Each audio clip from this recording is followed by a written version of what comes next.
tua graça, tu nos dês a revelação mais íntima da pessoa do Senhor Jesus. Eu sei que nós podemos chegar na tua presença pelo véu rasgado, pelo novo e vivo caminho que nos foi aberto. E por causa dele, nós te pedimos que tu fales aos nossos corações esta noite. Que em tudo Cristo seja glorificado. Tu tiras os impedimentos necessários e os impedimentos que vêm obstaculando a transmissão via internet. E também aqueles obstáculos humanos próprios da nossa finitude. Concede-nos a graça de conhecer de perto, na intimidade, a pessoa do Senhor Jesus. Nós oramos em nome dele. Amém. Eu queria que você abrisse a palavra de Deus em Colossenses, no capítulo 3. Colossenses, capítulo 3.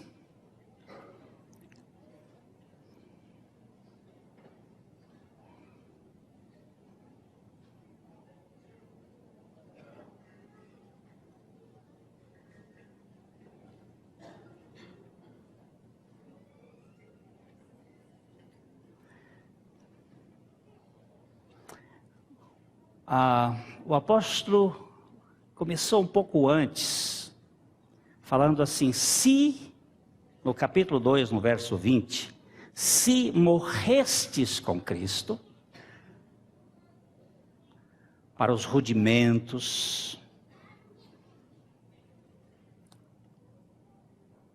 chega no capítulo 3, ele diz: portanto, se ressuscitastes juntamente com Cristo, se morrestes com Cristo, se ressuscitastes com Cristo, buscai as coisas lá do alto, pensai nas coisas lá do alto, porque morrestes, e a vossa vida está escondida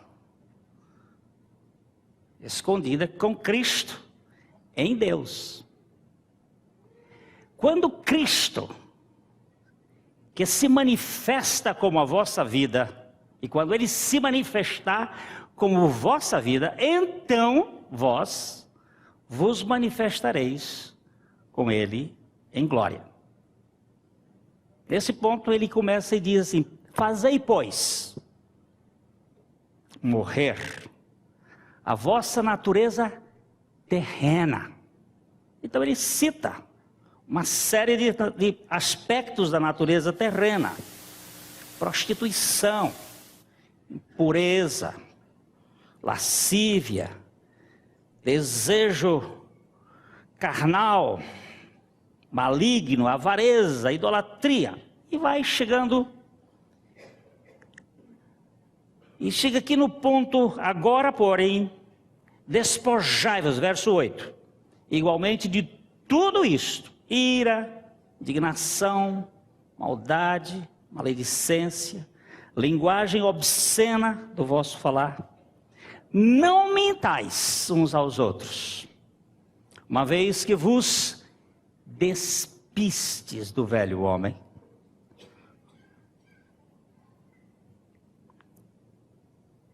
com os seus feitos, e vos revestistes do novo homem, que se refaz para o pleno conhecimento, segundo a imagem daquele que o criou, no qual não pode haver,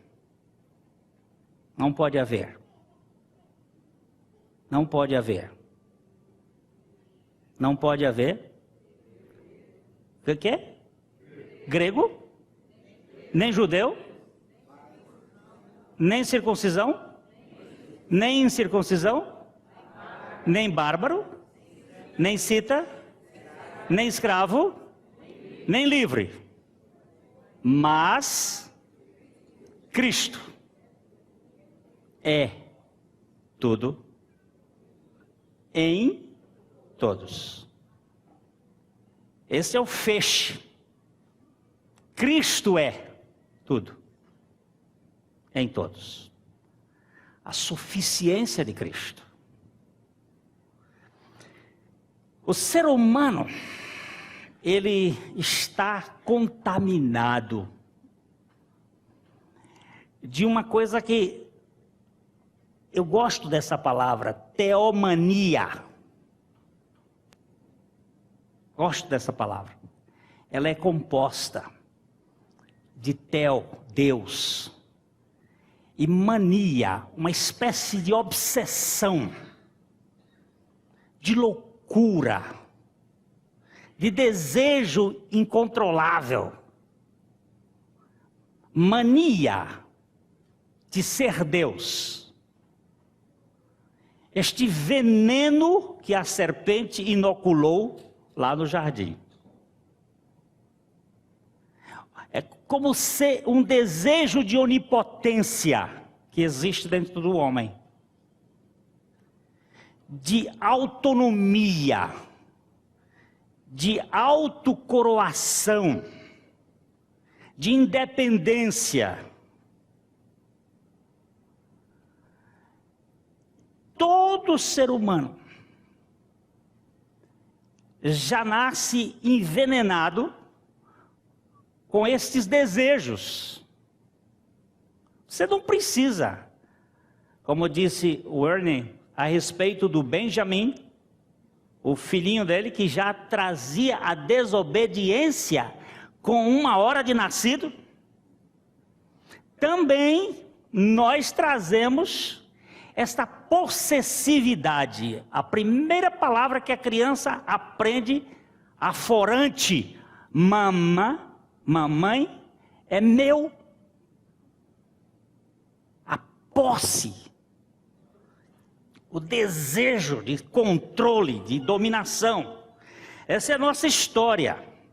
Nós somos uma raça que gosta de palco, gosta de passarela, gosta de evidência, de coluna social, do nosso nome distinto. A gente gosta. Às vezes a gente finge que não gosta. Lá no fundo, quando dá uma chancezinha, a gente sente bem, me valorizaram, chamaram. Aquele esqueceram de mim é uma coisa horrível. Nós gostamos. O pecado torna o homem muito autocentrado. O ensimesmamento, que é a doença de mim mesmo. Nós somos muito dessa nossa filosofia de vida, aqui, comigo. E o oposto, o lado negativo desse retrato é a vitimização, para chamar a atenção. O coitado. Aquela pessoa que se encolhe muitas vezes, mas que não é bem uma forma de sair do palco, é uma forma de entrar no palco com outra cara. A vítima. É terrível. É terrível isto. A teomania infesta todas as áreas da existência. E a mais complicada manifestação teomânica é exatamente no aspecto da espiritualidade. Às vezes a gente, na humildade, pessoa muito humilde, você tem a preocupação com ela. Eu já contei para aqui, para as pessoas da igreja, conhecem muito bem aquela história do pastor, que era o the best em humildade. o mais humilde, a igreja deu um broche para ele. Aquele brochinho ele prendeu na lapela. No domingo seguinte ele apareceu na igreja com o broche, o mais humilde, e a igreja tomou. Porque a humildade é uma qualidade que aquele que tem não pode saber que tem, porque se ele souber, ele fica orgulhoso da sua humildade. E é um perigo. É um perigo. A nossa arrogância é muito grande. Jesus foi tentado em 3 áreas. Quais foram as 3 áreas em que Jesus foi tentado? Vocês se lembram? Ele foi tentado nas suas necessidades físicas. Ele estava com fome. E Satanás ofereceu uma chance para ele manifestar o seu poder transformando pedras em pães. Ele foi tentado nas suas necessidades psicológicas, as suas necessidades almáticas, de alma. Sobe aqui, pula, faça um espetáculo e todo mundo vai te aplaudir. Você será reconhecido. E ele foi tentado na questão da glória. Estes reinos todos me foram entregues e eu te darei, se prostrado me adorares. São as necessidades espirituais. Mas nas 3 necessidades, ou nas 3 áreas, o Senhor Jesus venceu cada nocaute, cada round com um nocaute certo. E venceu a Satanás. Mas nós, muitas vezes, caímos nessas tentações das necessidades físicas, da necessidade exibicionista da nossa alma e das necessidades espirituais, até querer mostrar que nós somos mais espirituais do que os outros. E esse é o maior perigo. Quando nós nos achamos melhores.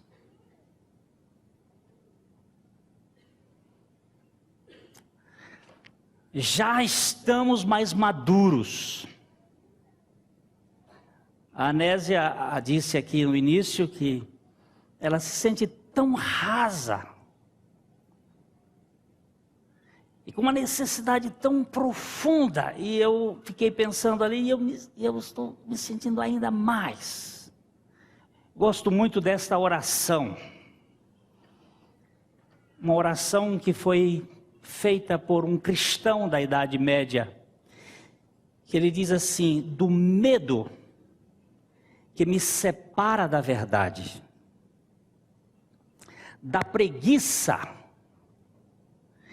que se contenta com meia verdade, da arrogância de achar que conheço toda a verdade. Ó Deus da verdade, livra-me.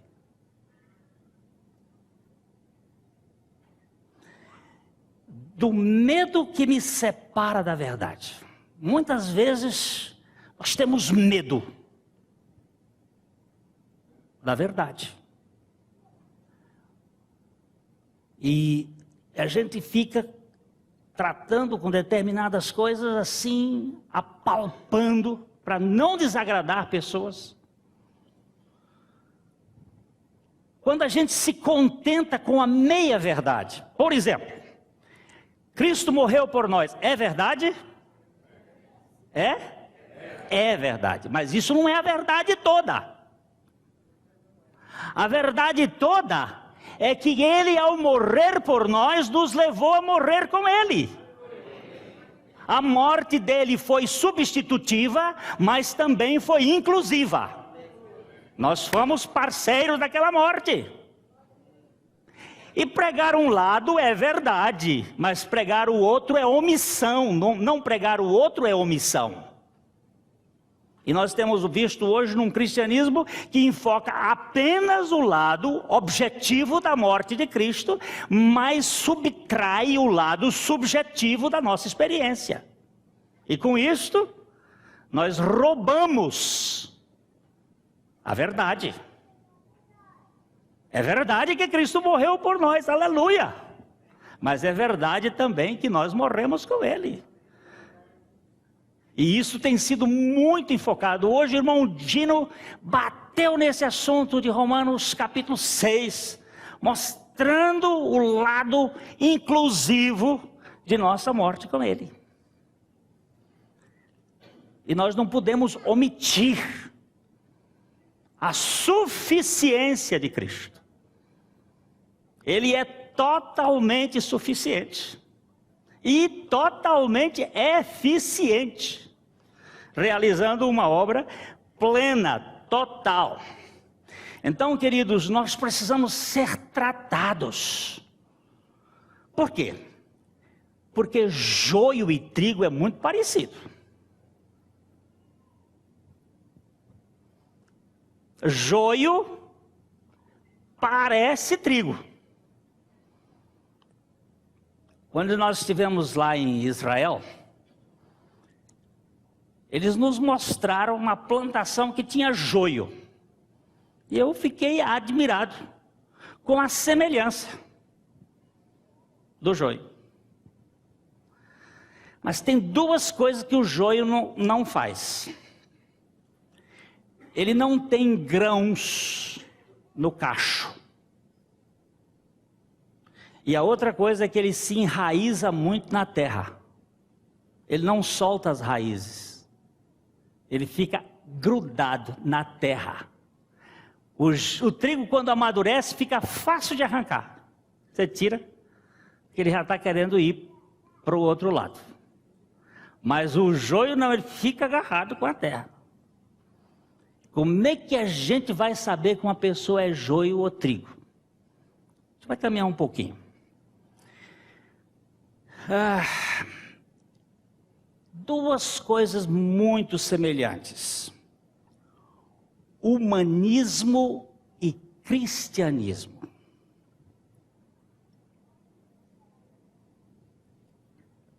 Tem muitas coisas do humanismo que são bem parecidas com o cristianismo.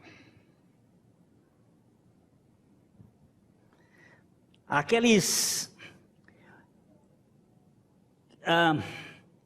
gestos humanitários de cuidado com as pessoas. Mas uma coisa que eu quero fazer uma pergunta: para quem vai a glória no resultado final? Quem vai receber a glória? O homem ou Cristo? Nós falamos isso lá no acampamento ligeiramente, só um pouquinho mais agora. Pedro, na porta formosa do templo, foi abordado por aquele homem que estava carente, pediu uma esmola. Ele disse: não tenho, mas tenho. Não tenho nem prata nem ouro, mas tenho, e o que tenho te dou. Em nome de Jesus, levanta e anda. O homem saiu pulando, gritando. Multidão correu para cima de Pedro, olhando para ele, e ele disse: por que vocês estão olhando para mim? Vocês estão achando que foi alguma virtude minha que aconteceu isso? Não, não tenho nada a ver com isso.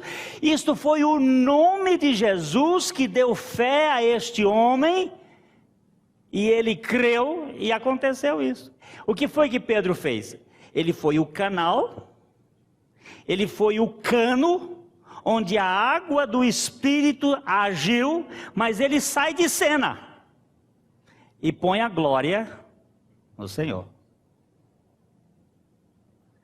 Mas esta glória, ela é feita no coração, no interior, porque eu posso dizer para você: não, glória ao Senhor, Deus me usou, mas glória, mas lá no fundo, lá dentro, eu estou reivindicando alguma coisa. Roy Hession, um escritor inglês muito precioso, Ele escreveu um livro chamado Queríamos Ver a Jesus. Aquela pergunta preciosa dos gregos, queríamos ver a Jesus. E ele tem um ponto muito interessante quando ele fala: você quer saber se realmente uma pessoa está trabalhando, está servindo ao Senhor? Tire dela o ministério e veja qual é a reação que ela vai ter. Se ficar amargurada, murmurante, crítico, não era ao Senhor que estava servindo, mas sim aos homens. Isso é humanismo, com cara de cristianismo. O humanismo procura alisar as pessoas como Absalão fazia, roubando o coração do povo para ele, tirando o coração do povo do rei e roubando para si. Isto é procedimento humanista.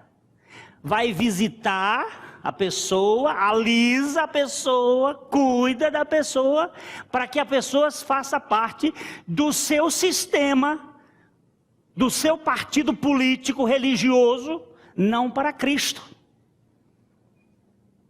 E isso acontece muito. E nós precisamos ser desconstruídos para que tudo que nós viermos a fazer tenha um único objetivo: a glória do Cordeiro. Porque senão nós vamos nos perder nessas questões religiosas. O irmão Ernie hoje falou de: você nunca se refira à igreja como minha igreja. Esse possessivo não cabe à igreja de Jesus Cristo. Ela não é sua, ela não é minha, ela é de Cristo. Ele nos deu a salvação, Ele nos deu a vida eterna, mas Ele não nos deu a igreja. A igreja dele. E Ele que vai edificar a sua igreja. E tem 3 características muito importantes para que o discípulo de Jesus Cristo seja discípulo de Jesus Cristo. Vamos ler então capítulo 9 de Lucas, versículo 23. Lucas 9, 23.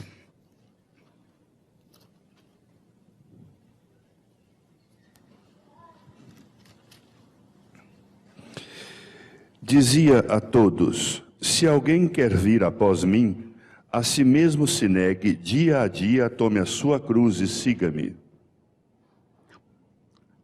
Dizia a quantos? A todos. Dizia a todos: se, desde que alguém queira, se alguém quiser. Por quê? Quando os mouros, quando os árabes chegaram na Península Ibérica, eles usavam uma adaga, aquela faca de 2 gumes. No Velho Testamento ela era usada pelo sumo sacerdote para esfolar o animal, aquela adaga. Os mouros fizeram a conquista da Península Ibérica, Espanha, Portugal. Então eles tinham um processo evangelístico extremamente positivo.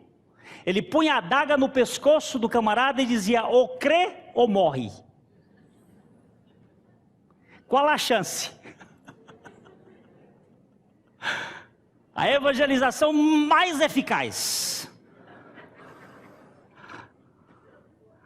E a Península Ibérica tornou-se totalmente árabe ou muçulmana, só que por fora, por dentro não. Nós temos grandes revoluções acontecidas na Espanha e em Portugal naquele período. Porque você não pode convencer o coração. Mas a Bíblia não faz isso. Mas se alguém quiser, o custo é um só. Primeiro, vamos lá. Primeiro, negue-se a si mesmo. Esta é a palavra. Nós vivemos hoje na era da necessidade da autoestima e da aceitação. Nós precisamos nos aceitar. Um professor da universidade aqui na nossa cidade veio conversar comigo. Ele tinha um comportamento enrustido de homossexualismo. Ele queria que eu tivesse a condição de aprovar o seu comportamento. Porque ele encontrou um profissional aqui na cidade que disse que ele tinha que aceitar-se. Eu disse, mas a minha Bíblia começa dizendo, Jesus, se você quiser ser discípulo de Jesus, você precisa negar-se a si mesmo. Não é aceitar-se, porque nós não temos nada aceitável de nós mesmos. Nós somos inaceitáveis. E tampouco podemos aceitar a Cristo. Foi Ele quem nos aceitou. Nós o recebemos, porque são duas coisas diferentes.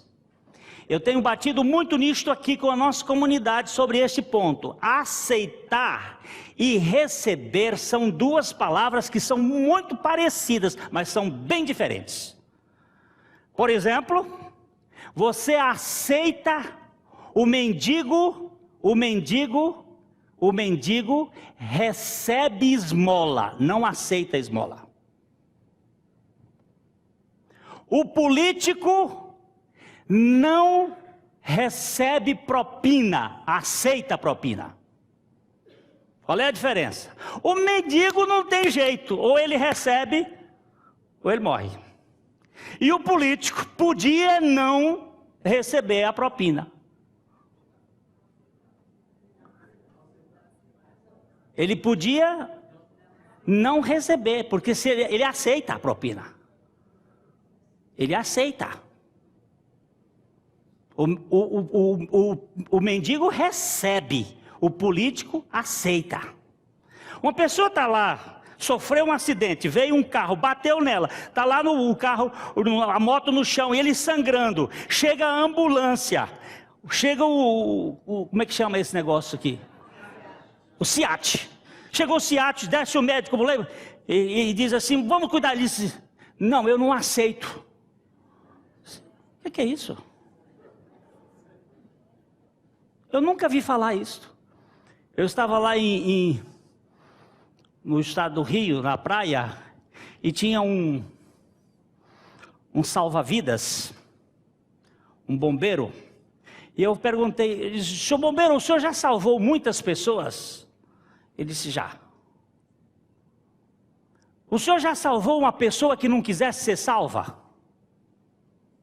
Ele disse, não. O senhor já foi buscar alguma pessoa lá dentro do mar que está morrendo afogada, que não quisesse ser salva? Ele disse, até os suicidas, quando você vai salvar, ele quer ser salvo. Que o suicida naquela hora, ele queria se matar, mas ele não queria se matar, ele queria tirar o problema dele. Quando veio a situação, ele se lembrou disso, aí o cara tira ele de lá. Essa expressão aceitar Jesus foi inventada por um advogado americano chamado Charles Finney. Ela não existe na Bíblia, ela não existe na história da igreja, ela foi colocada e nós inventamos o que achamos, que você tem que aceitar. Foi Jesus que nos aceitou, foi Deus o Pai que nos aceitou em Cristo.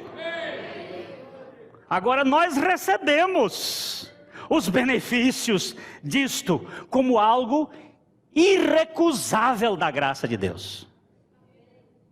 A graça. E nós recebemos os benefícios. e são extraordinários, mas são muito parecidos o humanismo e o cristianismo. E muitas vezes nós temos, olha, vamos falar aqui a verdade, o culto em geral, nas nossas igrejas, ele é totalmente antropocêntrico. Os hinos são para o nosso deleite, a música é para nós, não é para a glória de Deus, não é para exaltação ao Cordeiro, é glória para mim, glória para mim, glória para mim. É uma música que vem para o nosso agrado. Não, no Velho Testamento havia um coral de 12 pessoas a cada hora. Durante 24 horas havia corais cantando diante do trono de Deus. Para quem este coral cantava 2, 3 horas da madrugada? Quem estava lá? Me conta. Para quem era? Para o Senhor. Mas nós mudamos. O umbigo hoje é nós. O fulcro somos nós. É para o nosso bem. Isso é humanismo. Isso não é a igreja de Jesus Cristo. Está voltada para nós. Para o nosso deleite. Para a nossa inspiração. Que culto maravilhoso. Fiquei todo arrepiado. Meu amigo, às vezes no culto do Senhor nós estamos debaixo de grande pressão. E o Dino disse, às vezes nós estamos gemendo no nosso espírito. O Espírito nos leva a gemer.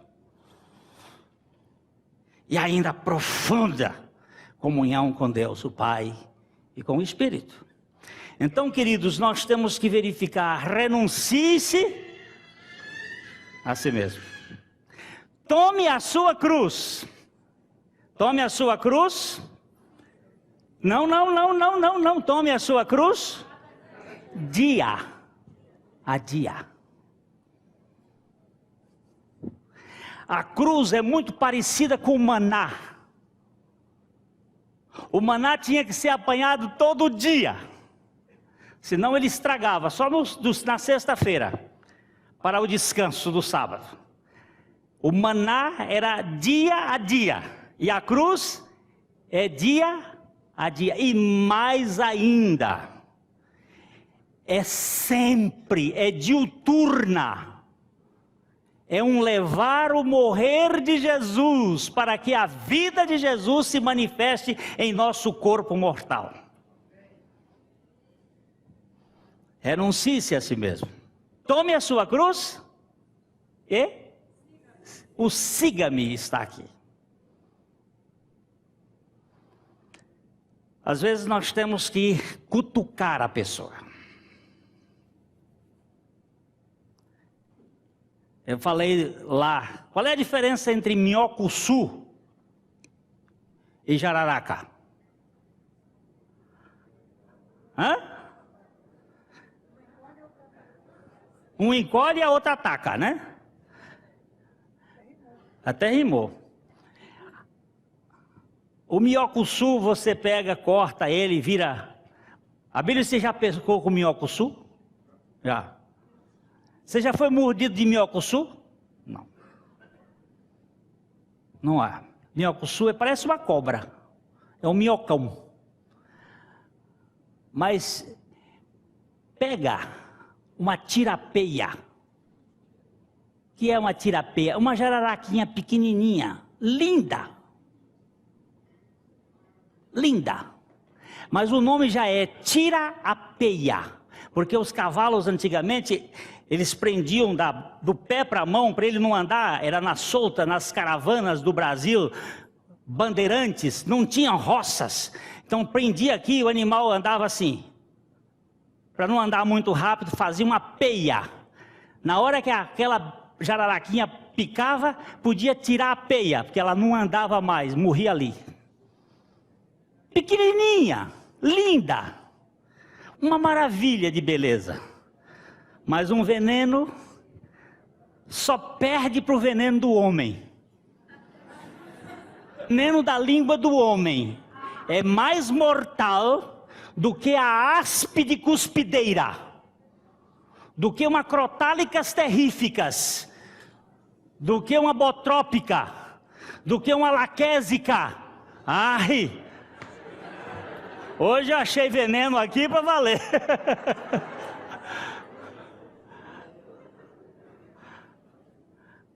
Eu tenho muito mais medo do veneno da minha própria língua do que do veneno de uma cobra.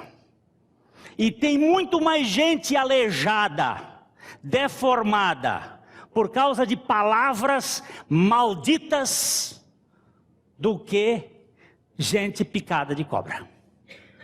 Às vezes são pais, às vezes são maridos, às vezes são patrões, e assim por diante. Aí esta obra de Deus tem que ser assim como Moisés levantou a serpente no deserto. Assim importa que o Filho do Homem seja levantado. Para quê? Porque ele precisava nos crucificar naquela cruz, juntamente com ele, para que nós morrêssemos e nós pudéssemos ter a suficiência de Cristo em toda a nossa deficiência. Irmãos, a palavra de Deus nos mostra claramente esses 3 pré-requisitos para ser discípulo de Jesus: negar-se, tomar a cruz dia a dia, segui-lo. Isto implica, em Lucas capítulo 14, verso 26, que nós precisamos ganhar essa dimensão de amar menos os nossos amados e queridos parentes. Se alguém vem a mim e não aborrece a seu pai e mãe e mulher e filhos e irmãs e irmãos e ainda a sua própria vida, não pode ser meu discípulo. Esse aborrece, alguns tradutores preferem usar a expressão amar menos. Aquele que não ama menos a seu pai, a sua mãe. Até a mulher pode ser, a gente aceitaria a mulher. Vou amar menos minha mulher, mas pai e mãe não. Ou filho não, mas mulher, filho, irmão, irmã. Amar menos. Quem você ama mais? Quem?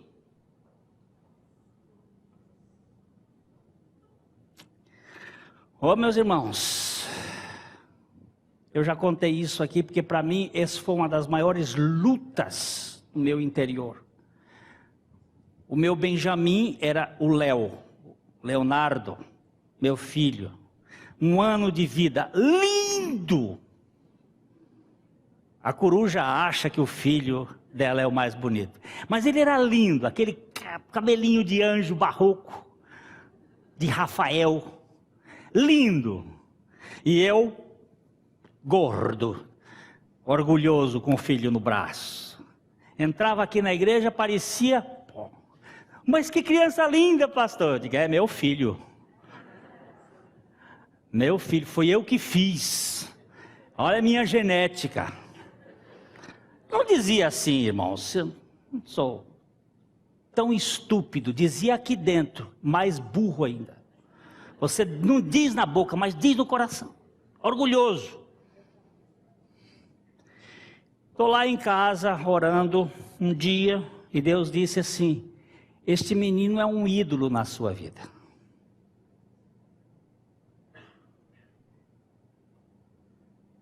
Eu vou tirá-lo. Ô irmãos, ô dor. Eu olhei para um lado e para o outro, Senhor,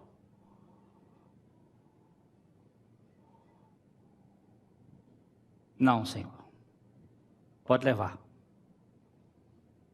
Pode levar. Ele é teu. Entre nós dois, ainda que eu seja o pior de todos os pecadores, eu quero que o Senhor seja a minha preferência, ainda que eu não consiga.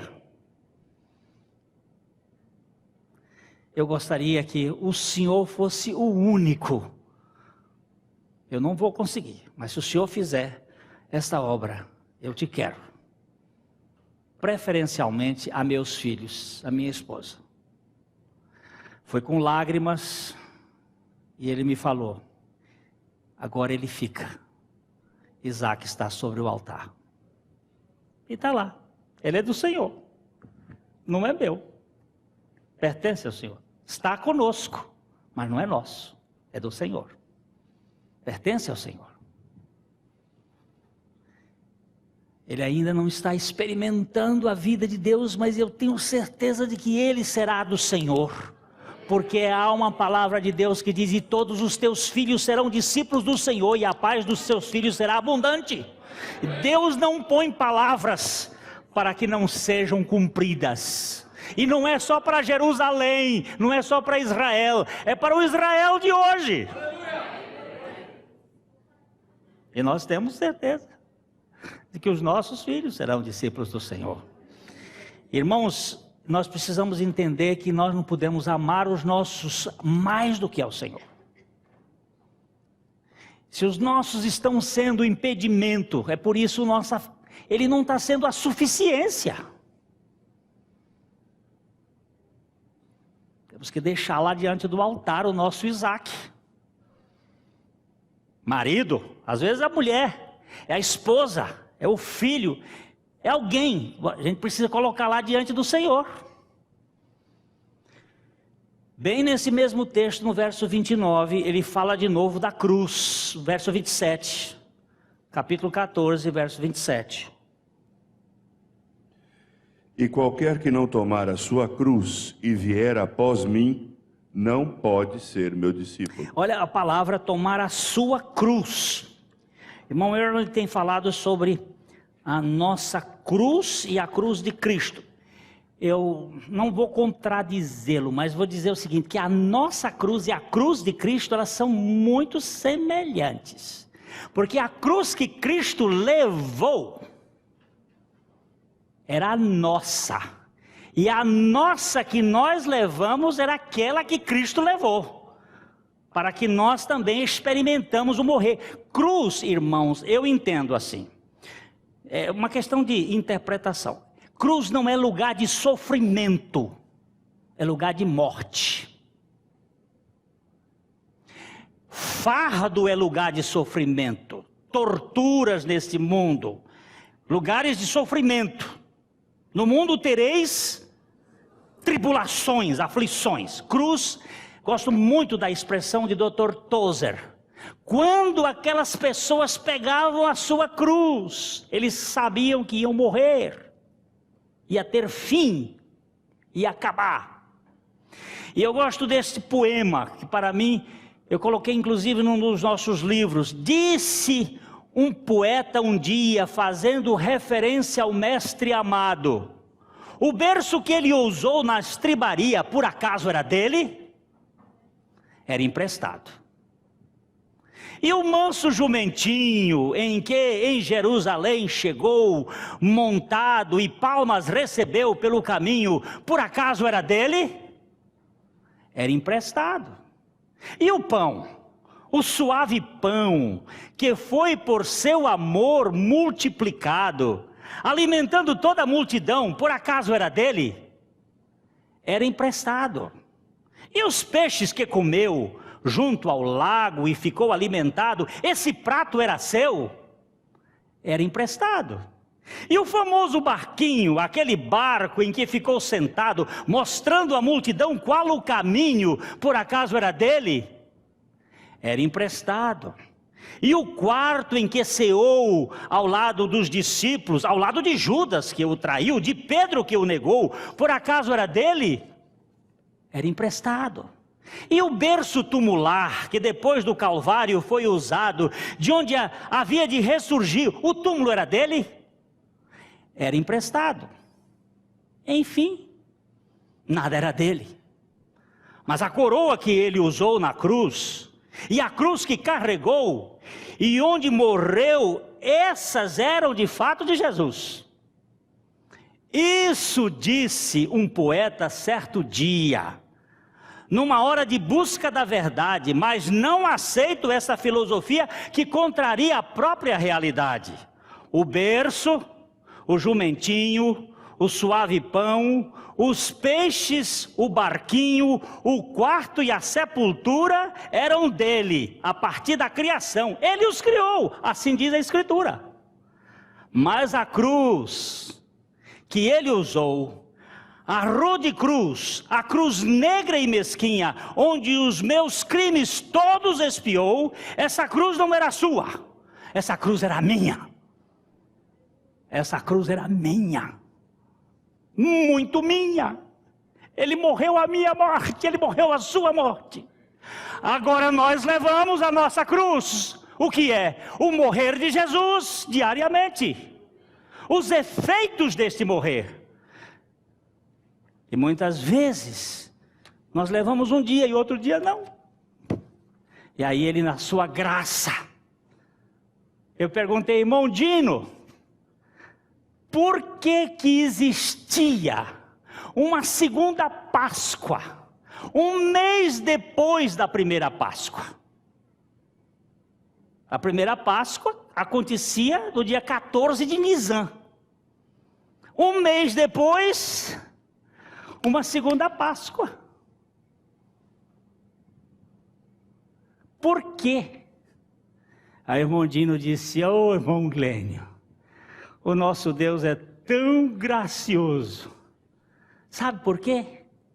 Porque as pessoas que estavam imundas, as mulheres que estavam menstruadas, que não podiam tomar a Páscoa, os homens que estavam imundos, aqueles que não puderam chegar na hora, no dia, tinham uma segunda chance, de uma segunda oportunidade, um mês depois, a festa da Páscoa de novo, para celebrar com aqueles que tinham perdido a primeira. Oh Deus gracioso, Ele não quer ninguém de fora, a sua graça está aí, pronta para nos aceitar. A segunda chance e a terceira, que Ele está pronto. Diz que estou à porta, estou aí batendo. A igreja de Laodiceia tinha tudo, mas não tinha Cristo, mas Ele estava lá, batendo a porta. Irmãos queridos, renunciar ou amar menos família, tomar a cruz, ainda mais um versículo aí do capítulo 14, verso 33. Assim, pois, todo aquele que dentre vós não renuncia a tudo quanto tem, não pode ser meu discípulo. Agora pegou a posse, pegou a família, pegou a nós, pegou as coisas. Eu gosto muito do Dr. Led, ele falando sobre aquela expressão de Jesus, eu sou manso e humilde de coração. Manso e humilde. Ele usa essas duas palavras, mansidão, para referir-se à posse. Bem-aventurados os mansos, porque herdarão a terra, posse. E humildade, referindo ao ser, a nossa natureza humana.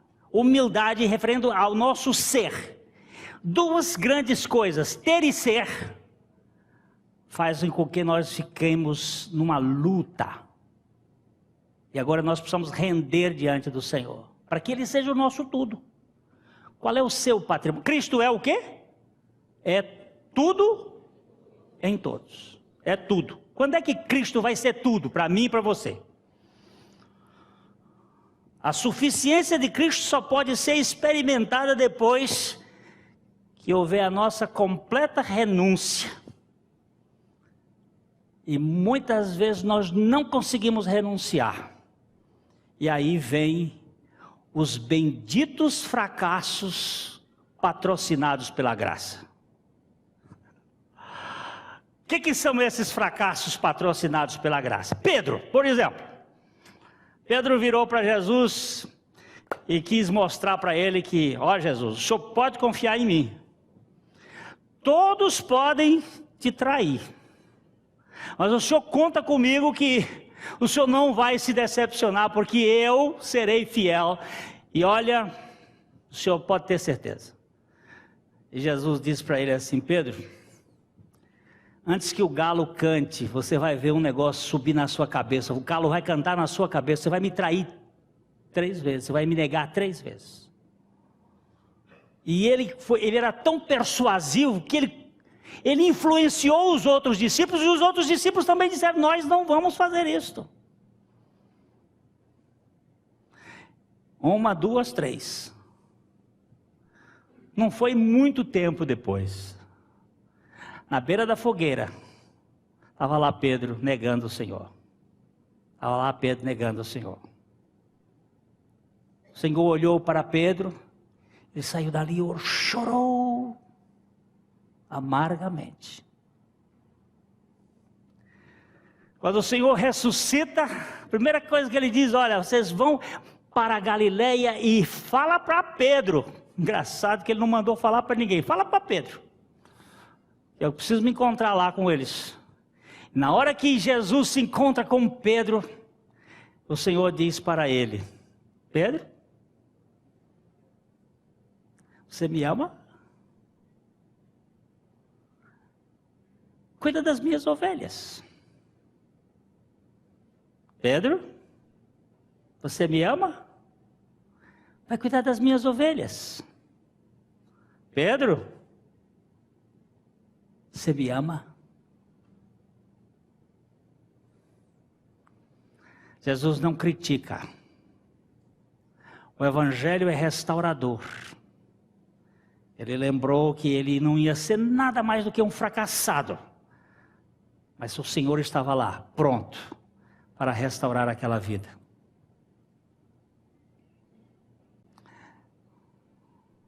O irmão Ernie falou sobre os 2 filhos perdidos. Não era um filho perdido, eram os 2. Um perdido na prodigalidade da riqueza, o outro perdido na prodigalidade da sua justiça própria. Os 2 perdidos. Mas o pai, que era pródigo em amor, quando deu ao filho a chance dele ir embora de casa, ele disse: pode ir que eu te acho. Você pode ir até no fundo do mundo, na sua memória você não vai se esquecer nunca de mim, porque o meu amor vai te acompanhar, e eu vou te buscar dentro do chiqueiro, a minha graça vai te restaurar. Um pai que sonega não é um Deus de graça, ele permite que você fracasse, porque a graça dele é maior do que o seu fracasso. Hoje o irmão Dino disse que ele permite até que o nosso pecado, ele transforma, ou foi, eu não sei se foi o irmão que disse, transforma a questão do nosso pecado em bênção. Porque esse é o Deus da graça.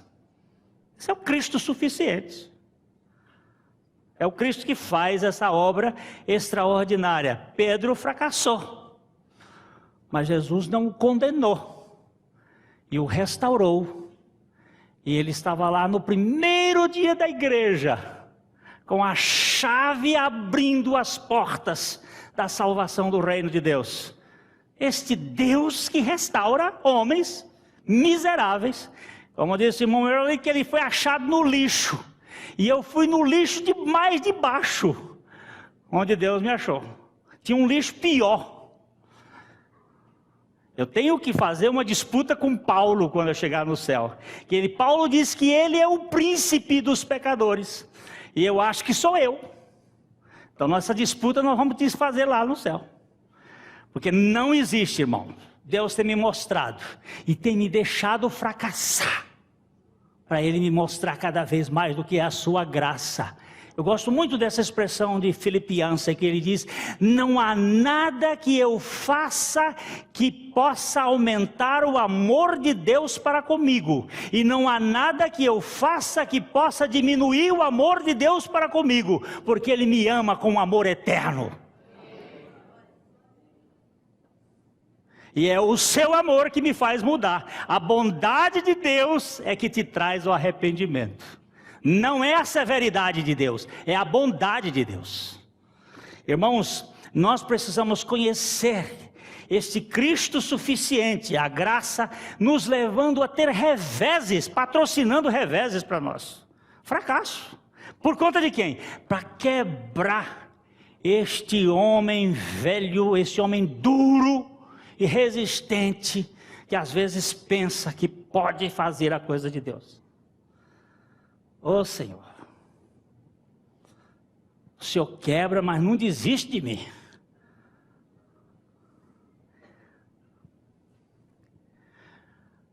O insucesso humano é uma plataforma de lançamento para o sucesso da confiança em Cristo. Um dia um irmão, eu acho que ele hoje está aqui. Ele chegou aqui depois de um culto, e ele me agarrou aqui e disse: para mim não tem jeito. Eu sei de tudo, eu sei de tudo. Eu sei do que é a mensagem, mas para mim não tem jeito. E ele agarrado comigo, e nós descemos aqui esse negócio, porque eu queria que ele ficasse exposto aos olhos das pessoas. Descemos os dois abraçadinhos aqui, ficamos lá dentro daquele quartinho ali, e ele chorando, dizendo: para mim não tem jeito, eu sei de tudo, eu sei de tudo, eu sei da mensagem, eu sei de tudo, e eu não tenho salvação, eu não tenho. Para quem sabe de tudo, que você vai dizer o quê? Ele já sabe de tudo. Irmão, você já sabe de tudo, só que você não sabe que Cristo não desiste de você. O Senhor é o Senhor da graça, é o Senhor da restauração. No outro dia, no outro domingo, ele chegou: pastor, Jesus é maravilhoso. Agora que você está vendo, ele é maravilhoso na sua desgraça, e ele é maravilhoso no dia de festa. Ele continua sendo o mesmo. Não existe esse Deus de humor variável. Não existe um Deus ciclotímico, que um dia ele está feliz e outro dia ele está triste. Ele pode ficar triste com o nosso pecado, mas ele nos restaura. Ele é o Deus da graça.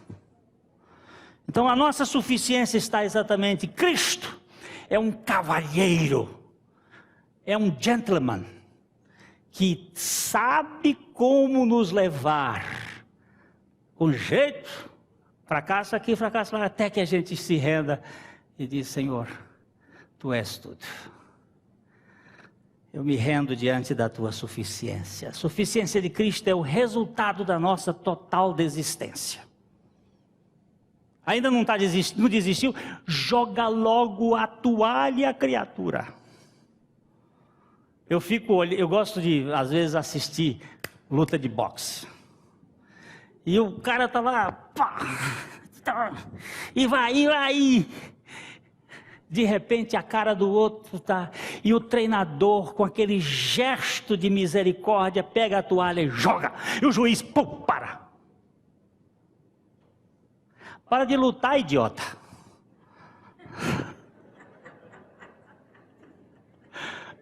Para de lutar. Jesus já venceu. Ele é suficiente. A nossa vitória está nele. Nós somos aceitos nele. Hoje eu louvei com as pregações, porque é isto que nós precisamos, e repeti-las. Sabe por quê? Porque a gente esquece as coisas de Deus. Era para colocar um traslado da lei diante do rei e ler todos os dias perante o rei. Um traslado da lei, e vinha o sacerdote e lia o traslado da lei perante o rei todos os dias. Para quê? A memória da gente é curta. A Bíblia diz assim: todas as vezes que vocês se reunirem, Faça uma celebração da ceia. Por que é a celebração da ceia? É uma memória para nós nos lembrarmos do que aconteceu no Calvário, do que aconteceu com Cristo, da sua morte, da sua ressurreição. Isso nunca pode parar. Você nunca pode parar de pregar da cruz de Cristo, porque se você parar de pregar esse assunto, vem as ideias escusas do humanismo com cara de cristianismo, mas é falso. Só existe cristianismo diante da cruz. Esse negócio de ficar massageando o ego, apalpando gente, cuidando de gente na base. Ó, meu irmãozinho, você é muito querido. Você é querido sim. É amado sim. Deus deu toda a vida por você. Mas não fica com esse negócio de ficar massageando isso, que isso leva a um desespero de sensibilidade. É um povo sensível que fica magoadinho. O bico cresce por qualquer coisinha. Não, é morrendo em Cristo que nós ganhamos a libertação de nós mesmos. Não mais eu. O irmão Harold disse, a definição melhor de cristianismo que eu conheço é não mais eu, mas Cristo. Se não é mais eu, quem é você? Eu sou um morto. Cristo é minha vida. Aleluia. Vem um louvor. Ah, Glênio, você está tão bem vestido. Aleluia.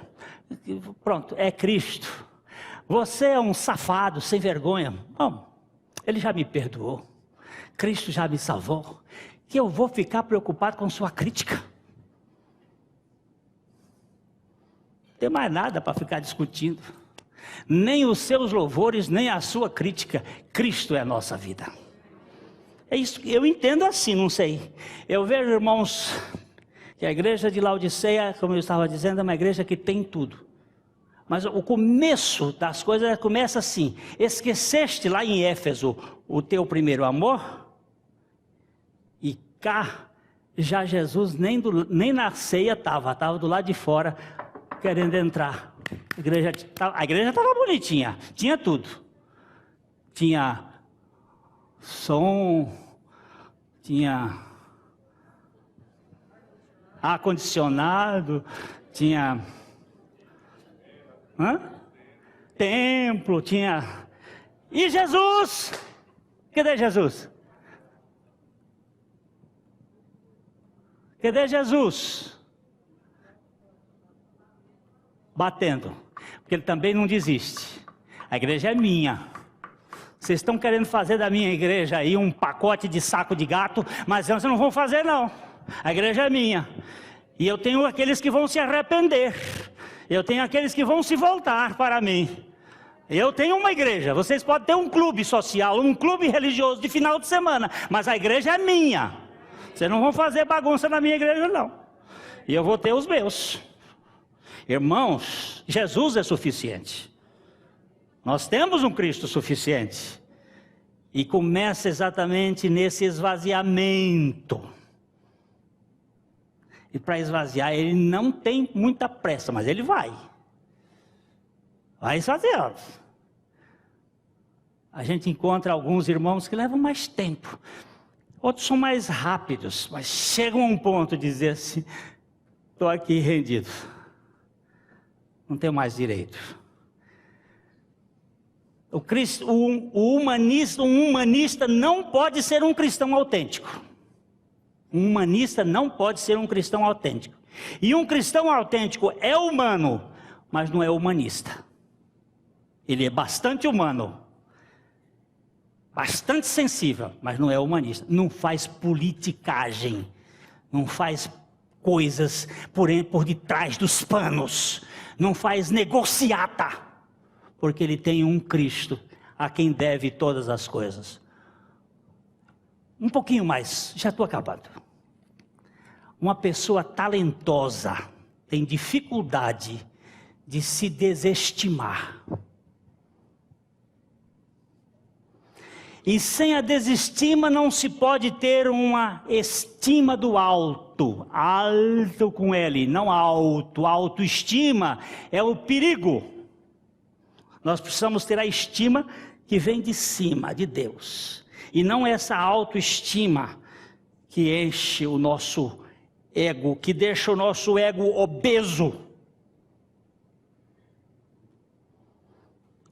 Deixa eu só pegar uma caroninha aqui assim. Às vezes são coisinhas assim. Você não fez do jeito que eu quis.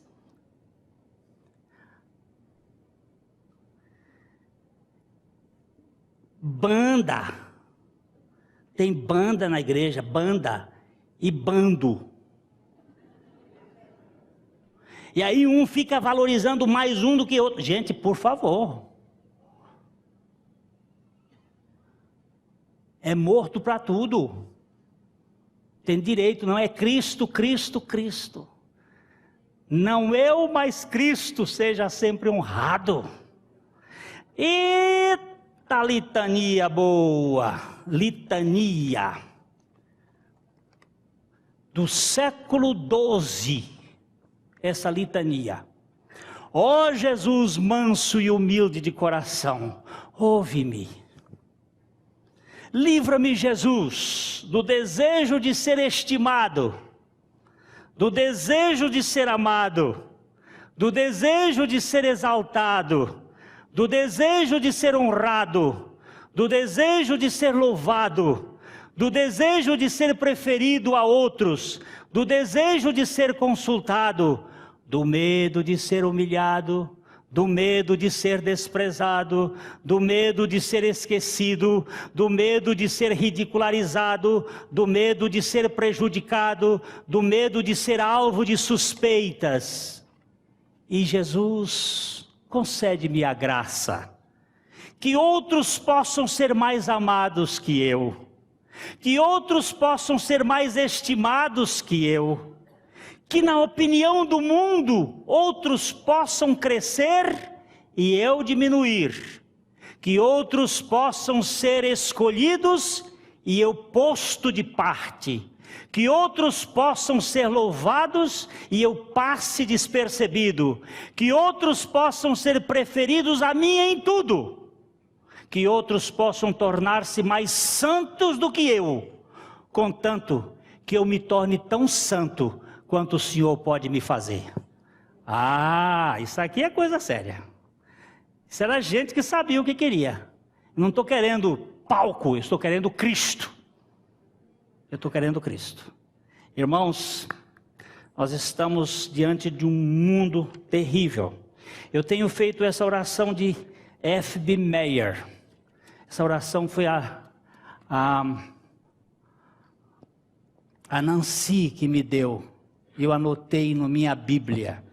E hoje estou trazendo: Senhor, Senhor, Tu sabes que a minha vontade fraca, de acordo com a minha carne, nunca desejará fazer a Tua vontade. Senhor, faz Tua vontade fazer com que a minha vontade deseje fazer a Tua vontade. Oh, oração. Senhor, faz Tua vontade fazer com que a minha vontade deseje fazer a Tua vontade. Eu quero a Ti, Senhor, como meu suficiente. Cristo é tudo em todos. João Batista disse assim: convém que ele cresça e que eu não ore assim, convém que eu diminua para que ele cresça. Há uma diferença. Convém que eu diminua para que ele cresça é esforço. Convém que ele cresça para que eu diminua é graça. Eu tenho uma casa de 2 andares, que tem 6 metros de altura. Alguém chega do lado e vai construir um edifício de 60 andares. E começa a construir. E ele começa ali no chão, 1 andar. Aí minha casa ainda é mais alta. 2 andares, está chegando perto da minha casa. 3 andares, já passou da minha casa. 4, 5, 6, 7. À medida que ele vai crescendo, a minha casa vai ficando menor. Não é que ela ficou menor, eu não tenho que me rebaixar, eu tenho que olhar para a grandeza de Cristo, porque quanto mais nós olhamos a grandeza e suficiência de Cristo, mais insignificantes nós ficamos e mais felizes nós estamos, porque a suficiência dele nos basta. Aí fica tudo tranquilo. Você? Ó Senhor, eu sou tão fraquinho, eu gosto tanto de palco, mas o Senhor não desiste de mim não, continua fazendo esta obra, para que em tudo o Senhor seja glorificado. Irmãos, nós temos hoje, Deus tem levantado muitos irmãos amados por esse mundo afora, irmãos que estão instruindo a igreja. Eu falei hoje com os missionários, nossos amigos. Irmãos, não deixe de pegar esse material que nós temos recebido aqui, leve para a sua igreja, sente com o povo, ouça uma vez, 2 vezes, 3 vezes, 4 vezes. A Paulo diz assim: a mim não me desgosta, é segurança para vós outros que eu escreva as mesmas coisas. Repita, trepita, quadrepita, quintepita, e faça outra vez, e vai em cima, e vai em cima, e vai em cima, até que essas coisas sejam internalizadas, e o Espírito, como disse o irmão Dino, aponta lá da vara, lá daquele suporte de sustentação, passando do espírito do homem interior para a nossa alma, para curar as nossas doenças periféricas, os nossos problemas, os nossos traumas, pela graça de Cristo, e nós sejamos sarados, porque essa salvação, fui salvo, estou sendo salvo e serei salvo. Deus não desiste de nós, aquele que começou a boa obra, há de completar até o dia de Cristo Jesus. Que o Senhor nos encha da suficiência de Cristo. Essa palavra entusiasmo é muito boa.